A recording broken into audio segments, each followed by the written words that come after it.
Radhe Radhe everyone. तो दोस्तों, आज इस वीडियो के अंदर हम एक ऐसे कंपनी एंड बिजनेस के बारे में बात करने वाले जिसके बारे में ज़्यादातर यानी कि 90% से ज़्यादा लोगों को पता नहीं है। आप लोगों को भी पहली बार पता चलने वाला है क्योंकि फर्स्ट टाइम हम डिस्कस करने जा रहे हैं इस कंपनी को इस चैनल पे।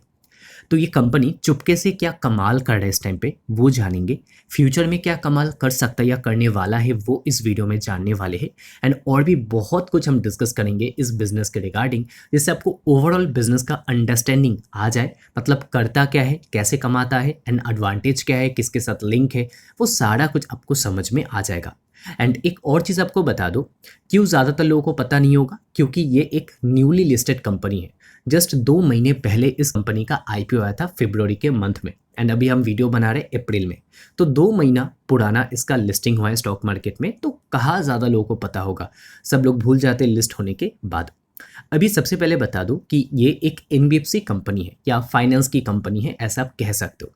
इन कंपनी में ऑलरेडी बहुत बड़े बड़े इन्वेस्टमेंट आ चुके, बड़े बड़े जो फंड्स हैं उनके द्वारा। बहुत बड़े डीआईएस का नाम मिलेगा, लाइक एबाकस जो सुनील सिंघानिया का है, या निप्पॉन। तो ऐसे बड़े इन्वेस्टमेंट फंड्स ने ऑलरेडी पैसा इन्वेस्ट कर रखा है इस कंपनी में। अभी क्या खास है एक एक करके जानते। वीडियो को इन तक देखना तो पूरा नॉलेज या पूरा इन्फॉर्मेशन अब तक चला जाएगा कि ये बिजनेस है किसके रिगार्डिंग एंड क्यों इतना खास है। देखिए, सबसे पहले तो कंपनी ने कल अपना रिजल्ट पोस्ट किया, ठीक है। रिजल्ट कैसा आया, अब मैं आपको थोड़ा जूम करके दिखाता हूँ, अच्छी तरीके से दिखेगा। तो सबसे पहले कंपनी का एसेट अंडर मैनेजमेंट, तो ये ईयर ऑन ईयर बेसिस पे ऊपर गया 27%, विच इज़ गुड। 27% का ग्रोथ एसेट अंडर मैनेजमेंट के अंदर कम तो नहीं है। उसके बाद आ जाता है आपका डिसबर्समेंट, जो कि 25% ऊपर गया ईयरली बेसिस पे। ये एक साल पहले Q4 है, ये अभी का Q4 है, ओके। देन उसके बाद ग्रॉस टोटल इनकम, ये भी 23% ऊपर। प्रॉफिट आफ्टर टैक्स, तो वो तो 110% ऊपर गया, मतलब प्रॉफिट डबल से भी ज़्यादा हो गया है। 41 करोड़ एक साल पहले था, अभी 86 करोड़ पे आ चुका है। देन पीपॉप, पीपॉप का क्या मतलब होता है, प्री प्रोविजन ऑपरेटिंग प्रॉफिट, मतलब प्रोविजन करने से पहले का प्रॉफिट। एंड वहाँ पे भी 31% का ग्रोथ है। एंड नेट इंटरेस्ट इनकम, जो मेन इनकम होता है एनबीएफसी या फाइनेंस कंपनीज का, वो भी 35% ऊपर जाता हुआ आपको दिखेगा। तो ओवरऑल परफॉर्मेंस इस कंपनी का काफ़ी बढ़िया है। डबल डिजिट या high double digit growth company ने पोस्ट किया है, ऐसा कहा जा सकता है, राइट। तो इसके बाद और क्या क्या देख सकते हैं आप, चाहो तो एवरेज यील्ड देख सकते हो कि कितने यहाँ पे अगर कंपनी लोन बांटता है तो उसके ऊपर कितना बनाता है पैसा। तो 23% एवरेज यील्ड पे कंपनी लोन बांटता है। निम, ये एक्चुअल इनकम होता है। जैसे दूसरे बिजनेसेस के केस में, मैन्युफैक्चरिंग कंपनीज के केस में हम मार्जिन देखते हैं ना, ईबिटा मार्जिन कितना है, तो सिमिलरली बैंक्स या एनबीएफसीज के केस में निम देखा जाता है, ये कंपनी कितना बनाता है बीच में। तो निम काफ़ी अच्छा है, 16.4%, तो काफ़ी हाई आप कह सकते हो। 16.4% का निम कोई जोक नहीं है, बहुत अच्छा नंबर होता है। कॉस्ट टू इनकम वो 49.9% है अभी। एंड पहले एक क्वार्टर पहले 55% था, एक साल पहले 50.8% था। तो कॉस्ट टू इनकम जितना कम होगा उतना ही अच्छा है, एंड यहाँ पर कम हुआ है। रिटर्न रेशियोज वगैरह आप चेकआउट कर सकते हो, like ROA, return on equity. तो कंपनी का जो रिटर्न ऑन इक्विटी है वो 16% पे चला गया, पहले से हाई, मतलब एक साल पहले जितना था, एक क्वार्टर पहले जितना था, दोनों से ऊपर। एंड अगर आप ROA, रिटर्न ऑन एसेट देखेंगे, वो भी आपको इम्प्रूव होता हुआ दिखेगा। तो ओवरऑल नंबर अच्छा है। एसेट क्वालिटी की बात करें तो कंपनी का ईयर ऑन ईयर बेसिस पे अभी भी जो एनपी है, क्रॉस एनपी हो या नेट एनपी हो, वो ऊपर है। बट क्वार्टरली बेसिस पे इम्प्रूवमेंट शुरू हो चुका है, क्योंकि ये माइक्रो फाइनेंसिंग के ऊपर फोकस है ना। एंड आपको पता है कि बीच में ये साइकिल पूरा खराब हो गया था, तो अभी एक रिकवरी फेज है इनके लिए। तो एसेट क्वालिटी में सुधार देखने को मिला है अगर आप QOQ बेसिस पे देखेंगे। उसके बाद अगर हम दोस्तों इधर पे पूरे साल भर का देख ले, तो 2024 के बाद से एसेट अंडर मैनेजमेंट के अंदर 26% के CAGR से ग्रोथ आ रहा है। देन डिसबर्समेंट के अंदर 15%, ग्रॉस टोटल इनकम के अंदर 30%, प्रॉफिट आफ्टर टैक्स के अंदर 10% एवरेज CAGR बेसिस पे ग्रोथ आया, बट अभी कुछ ज़्यादा ही तेज़ी से ग्रो कर रहा है। पीपॉप 28% के CAGR से ग्रो हुआ।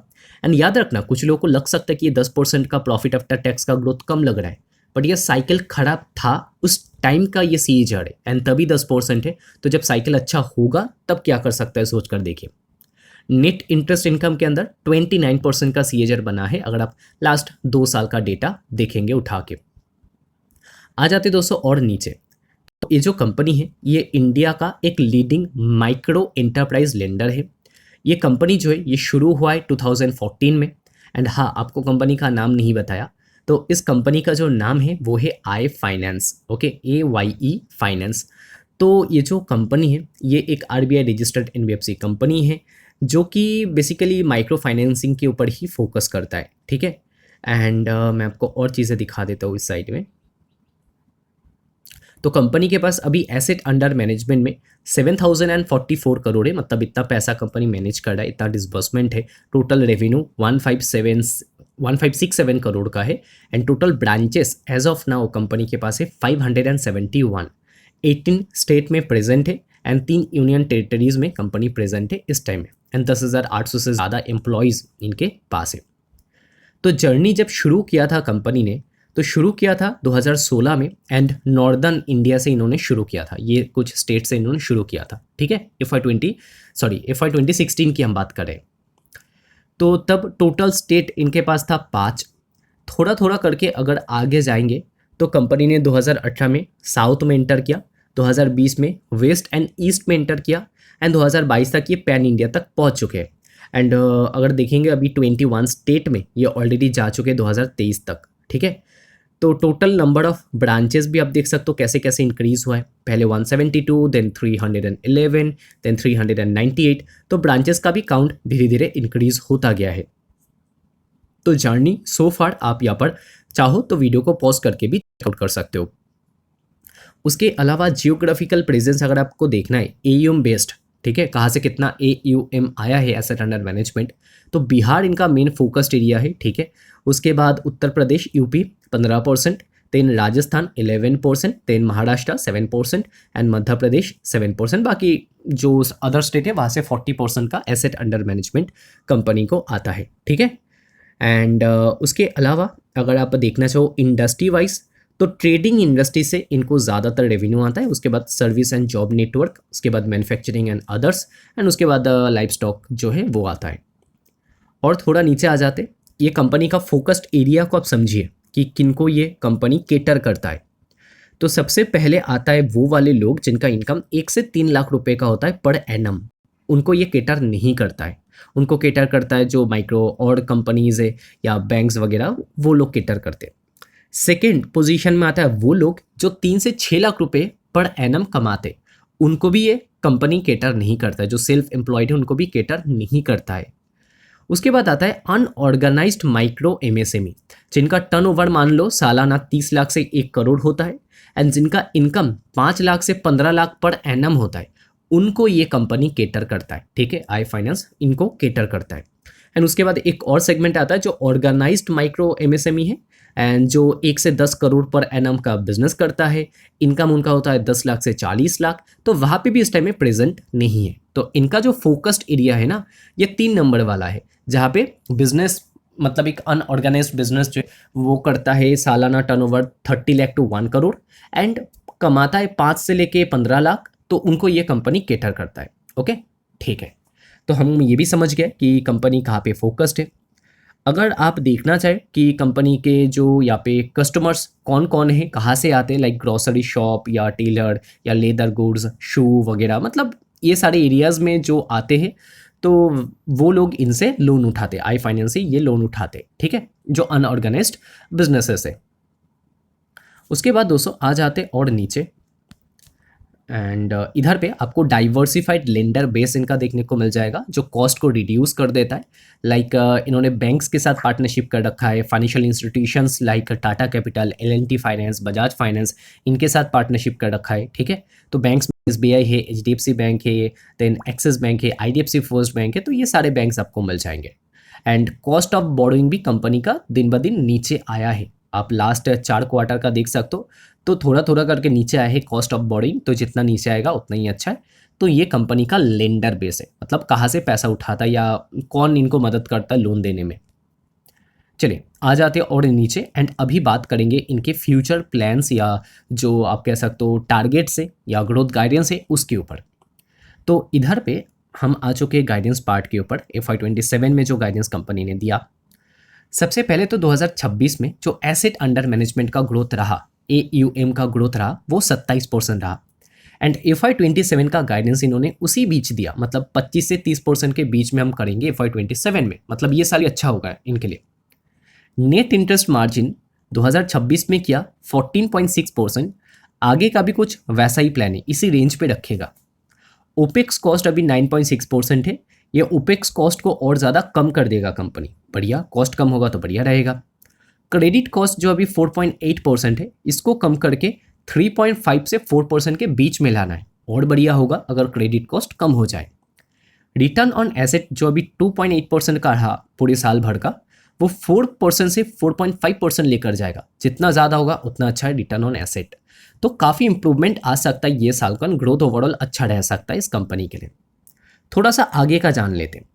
कंपनी ने बोला that maintaining industry leading quality with a normalised credit cost of 3.25 to 3.75%।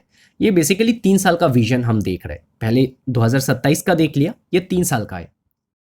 उसके बाद प्रॉफिटेबिलिटी, तो प्रॉफिटेबिलिटी में इन्होंने बताया that delivering strong financial performance with ROA of 4% to 4.5% and return on equity 17 से 20% के बीच में रहेगा। इतना रहता है तो बहुत अच्छा रहेगा।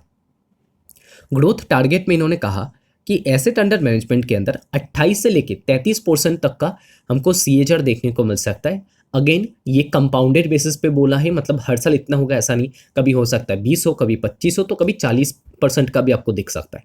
ये ऑन एन एवरेज इन्होंने बताया, स्टिल बहुत हाई, 28 से लेके अगर 33% तक होता है बहुत हाई। एंड ये 3 साल का गाइडेंस इन्होंने दिया, तो जिनको 1 साल का देखना है ऑलरेडी दिखा दिया, जिनको 3 साल का ज़रूरत है, मतलब जो लॉन्ग टर्म इन्वेस्टर है, थोड़ा लंबा सोचते हैं, उनके लिए ये काफ़ी इंपॉर्टेंट रहेगा। एंड उसके बाद ऑपरेशनल जो एफिशिएंसी है वो देख सकते हो, स्ट्रेटेजिक फोकस वो भी आप देख सकते हो, लाइक जो AI ML वगैरह का इंटीग्रेशन है और ज़्यादा डीप करेगा कंपनी, ठीक है, अंडर राइटिंग साइकिल में। तो ये सारा कुछ कंपनी ने बताया। तो ओवरऑल दोस्तों गाइडेंस बहुत ज़्यादा इंटरेस्टिंग एंड ग्रोथ वगैरह भी देख पा रहे हैं हम, काफ़ी ज़्यादा इंटरेस्टिंग है। अभी ना हमने फर्स्ट फोकस किया पूरा बिजनेस के ऊपर, रिजल्ट के ऊपर, एंड अभी हम बात करेंगे स्टॉक के ऊपर। स्टॉक के ऊपर तो बात ही नहीं किया। तो आई फाइनेंस का स्टॉक करेंटली जब हम वीडियो बना रहे हैं तो पॉजिटिव में है, 5 दिन के अंदर ऑलरेडी 12% का रिटर्न दे चुका है, 1 महीने के अंदर 58% तक भाग चुका है, देन 6 महीने में 17% रिटर्न, पहले तो गिरा था, काफ़ी गिरा था, एंड अगर आप देखेंगे तो 33% गिरा था। तो उसके बाद एक बढ़िया रैली हमको स्टॉक में अभी देखने को मिल रहा है। बाकी इससे लंबा चार्ट तो नहीं मिलेगा, जैसे मैंने आपको बताया कि जस्ट 2 मंथ ओल्ड लिस्टिंग है कंपनी का। तो आज के दिन इसका मार्केट कैप 3,700 करोड़ है, मतलब छोटा स्मॉल कैप कंपनी है। स्टॉक का PE ratio 19.5, price to book 1.48 का, मतलब बहुत एक्सपेंसिव हो चुका है ऐसा नहीं, बाकी जैसा जो वैल्यूशन इसको मिला है एंड ग्रोथ गाइडेंस के हिसाब से देखा जाए तो ये वैल्यूशन जस्टिफाइड है कहीं ना कहीं पे, बहुत ज़्यादा नहीं लगता है। उसके बाद रिसेंटली एक वॉल्यूम बाइंग भी हुआ है, आप देख सकते हो एक बिगर वॉल्यूम देखने को मिला है रिसेंटली, तो वॉल्यूम बाइंग तो हुआ है इस कंपनी में। नंबर वगैरह देख लिया, ग्रोथ वगैरह देख लिया, अब चाहो तो लॉन्ग टर्म का परफॉर्मेंस देख सकते हो कि कैसे कैसे कंपनी का जो रेवेन्यू है लॉन्ग टर्म में इंक्रीज हुआ है। प्रॉफिटेबिलिटी, एक समय पे 17 करोड़ का प्रॉफिट कमाता था, आज 194 करोड़ का प्रॉफिट कमा रहा है, तो 10x से ज़्यादा हो चुका है प्रॉफिटेबिलिटी। उसके बाद और अगर थोड़ा नीचे आ एंड सीधा शेयर होल्डिंग पैटर्न के ऊपर ही आ जाए, इसका ही शेयर होल्डिंग का डेटा मिलेगा, क्योंकि अगेन बहुत पुराना लिस्टिंग तो है नहीं, एंड इसमें ना प्रोमोटर नहीं है, ठीक है। तो इधर पे FIDI आपको मिलेंगे, प्रोफेशनली मैनेज्ड कंपनी है, बट एक प्रोमोटर बाइंग तो हुआ था, मैं आपको दिखाता हूँ। तो डायरेक्टर जो है कंपनी के, तो डायरेक्टर ने बाई किया था 1 लाख क्वांटिटी 103 रुपये के प्राइस में, एंड वैल्यू था लगभग 1 करोड़ का। तो हाँ, कंपनी के इनसाइडर का बाइंग तो देखने को मिला है मार्च 2026 में, एंड ये बाइंग हुआ था आप कह सकते हो 1 मार्च को, जितना मेरे को याद है 1 मार्च ऐसा ही कुछ होगा, तो तब इनसाइडर बाइंग भी हुआ था इस कंपनी में, 1 मार्च या 24 मार्च। आप थोड़ा सा ट्रेंड, चलिए आपको उतना काम नहीं करना पड़ेगा, मैंने खुद ही ढूंढ लिया। तो उसके लिए हम ट्रेंड लाइन के वेबसाइट के ऊपर आए हैं, एंड जैसे आप इनसाइडर खोलेंगे तो आपको दिख जाएगा कि यस, कंपनी के जो डायरेक्टर है संजय शर्मा, मिस्टर संजय शर्मा, तो इन्होंने ख़रीदा था एंड 24 एंड 25 मार्च को ख़रीदा था, ठीक है। तो जस्ट 1 महीने पहले का ये बाइंग है, एंड इनसाइडर ने ख़रीदा, बहुत ही अच्छा रहता है। एफ के अंदर कौन कौन है वो आप देख सकते हो। जो BNP परिवार है वो मिलेगा, देन अशोका इंडिया मिलेगा, गोल्डमैन सैक्स का भी इन्वेस्टमेंट है, पॉपुलर नाम है ये सारे। उसके बाद निप्पॉन लाइफ का नाम आप देख सकते हो, HDFC लाइफ का नाम आप देख सकते हो, बैंक ऑफ इंडिया का नाम देख सकते हो, एबाकस, इनको भी बहुत सारे लोग ट्रैक करते हैं, इनका भी इन्वेस्टमेंट दिख जाता है। पब्लिक के अंदर ऐसा नहीं कि पब्लिक ये जो 62% का होल्डिंग देख रहे हो आप और हम हैं, आपको बहुत सारे और फंड मिलेंगे। यहाँ पे जो एलिवेशन कैपिटल है इनका देखने को मिल जाता है। ऐसे बहुत सारे नाम आपको इधर पे मिल जाएंगे। एंड संजय शर्मा जो डायरेक्टर है तो उनका भी नाम दिख जाता है, 2.2% का स्टेक इनके पास भी है। ओके, तो चलिए ये था दोस्तों आज का हमारा कंपनी। एंड अगेन रिस्क क्या है, रिस्क ये है कि अगर थोड़ा सा रिकवरी में डिले हो जाए, ठीक है, तो वो प्रॉब्लम है। साइकिल फिर से अगर ख़राब हो जाए माइक्रो फाइनेंसिंग वाला, वो थोड़ा सा इनके लिए रिस्क फैक्टर है, क्योंकि NPA बहुत लो है ऐसा तो हम बोल नहीं सकते। हाँ, NPA में सुधार शुरू हो चुका है, एसेट क्वालिटी इंप्रूवमेंट हो रहा है इस टाइम में वहाँ पे, तो ये पॉजिटिव पॉइंट है। बट हर फाइनेंशियल कंपनी में जो रिस्क है वो सेम रिस्क इस कंपनी में भी है। तो ओवरऑल दोस्तों एक fast growing micro financing company है। एंड हाँ, स्टॉक काफ़ी भाग चुका है लास्ट कुछ दिनों के अंदर, ट्रैक आप कर सकते हो। क्योंकि क्या होता है ना कि अभी तो जस्ट रिजल्ट आया, कल रिजल्ट पोस्ट किया कंपनी ने, शुरू में लोग याद करते हैं, उसके बाद फिर थोड़े दिन बाद भूल जाएंगे। एंड फिर अगर स्टॉक गिरे उस टाइम पे, फिर अगर थोड़ा सा वैल्यूएशन ठीक ठाक मिले तो आप तब देख सकते हो। ऐसे ही एक जो स्मार्ट इन्वेस्टर है वो खुद को बाकियों से अलग कर लेता है, वो बाकियों से थोड़ा सा हट के थोड़ा सा अलग करता है। मतलब जब बाकी लोग निवेश नहीं करते तो तब वो देखते, जब बाकी लोग बहुत ज़्यादा एग्रेसिवली निवेश करते वो साइड में बैठ के देखते। तो ऐसे करके अब डिसीजन जो है वो ले सकते हो। बाकी दोस्तों ये नया बिजनेस आपको कैसा लगा, या आप में से कितने लोगों को पता नहीं था, कमेंट करके ज़रूर बताना। कितने लोगों को पता था वो भी आप बता सकते हो। एंड ऐसे और भी नए नए बिजनेसेस को हम स्टडी करेंगे इस चैनल पे। अगर आपको सच में वीडियो अच्छा लगा है तो लाइक कर सकते हो। चैनल पे फर्स्ट टाइम हो तो जस्ट 1 महीने के लिए सब्सक्राइब करके देख सकते हो। आई होप कि आप डिसअपॉइंट नहीं होंगे। कुछ एक्स्ट्रा लर्निंग कंटेंट चाहिए तो प्राइवेट लर्निंग ग्रुप आप ज्वाइन कर सकते हो। कैसे ज्वाइन करना नहीं पता, या तो कमेंट करके पूछिए, या तो मेन टेलीग्राम ग्रुप को आप ज्वाइन कर लीजिए पहले। वहाँ पे आज ही हमने पोस्ट किया कि कैसे लर्निंग ग्रुप जो एक सेपरेट टेलीग्राम ग्रुप है उसको आप ज्वाइन कर सकते हो, या तो आप यूट्यूब कम्युनिटी पोस्ट भी चेक कर सकते हो। ठीक है, तो इस वीडियो को यहीं पे एंड करते हैं। वीडियो देखने के लिए बहुत बहुत शुक्रिया। मिलते हैं अगले वीडियो में। राधे राधे।